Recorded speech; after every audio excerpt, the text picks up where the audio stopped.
Hello, good day, welcome back. I'm Reverend Philip Ong, your co-student in God's Word through Salva Vida Ministries. We are in a series called Parables of Jesus in the Gospels. Today let's talk about the parable of the wedding. There is not another subject that is covering about the end of the world or time of the end more than the parable of the wedding. We begin an examination of Matthew 22 and the parable of the great wedding feast. While the traditional Christianity has emphasized the time of the end or the end of the world, nature is the parable of the wedding as a contrast. It has missed the proper historical context and historical timing. Now this is worth for us carefully to study. Well, let us move on to the next parable that deals with the end of the world, the time of the end of the Mosaic age. And Jesus told a parable about a certain king who made a marriage feast for his son. He sent out his servants to call those who had been invited. The servants were mistreated. The master sent more servants. They were mistreated too. And the servants were ultimately killed. And the king who arranged the wedding heard it, was furious. He sent out his armies. He ordered to destroy and kill those wicked men and burnt the city.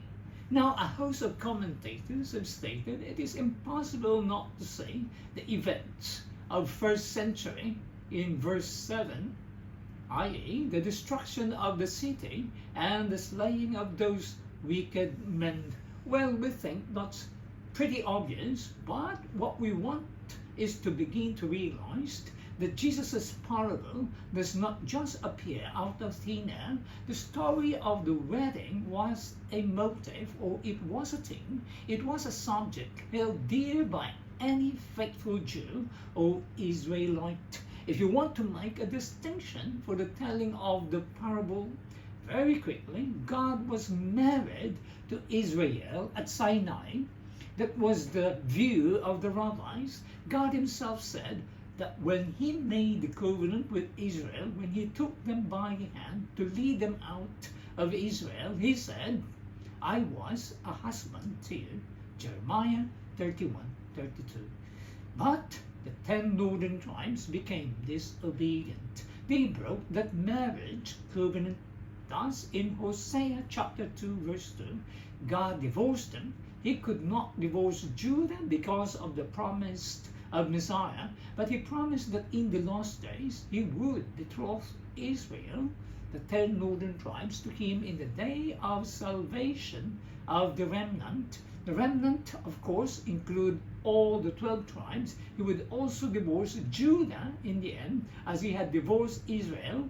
The 10 tribes, the 2 tribes will also receive the divorcement, which is true national judgment.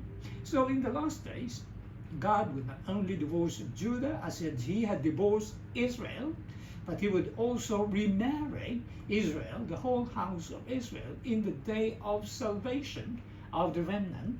The promise of the remarriage is one of those foundational, one of the most end of the world theme, one of the most critical Old Testament prophecies and subjects that a person can study.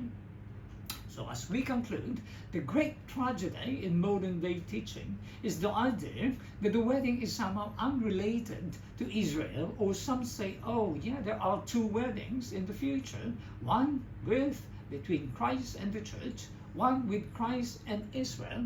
No, there's only one marriage. There's only one wedding.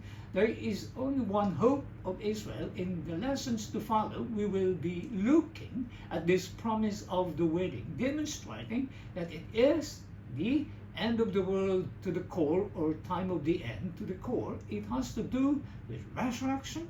It has to do with judgment. It has to do with the coming of the Lord. It is not just about the fall of Jerusalem. Now let's set the stage for some time later in the far off, by and by. No, but the theme of the wedding has to do with the second coming, the judgment, the resurrection. Now, this helps us set the stage for a proper understanding of Matthew 22 and the parable of the great wedding feast. We do have more right here.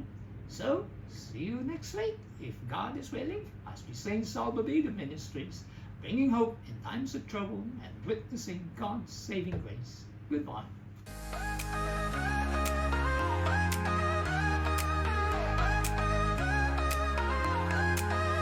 When the waves of life pull you down and your heart is lost and bound, there's a hand that reaches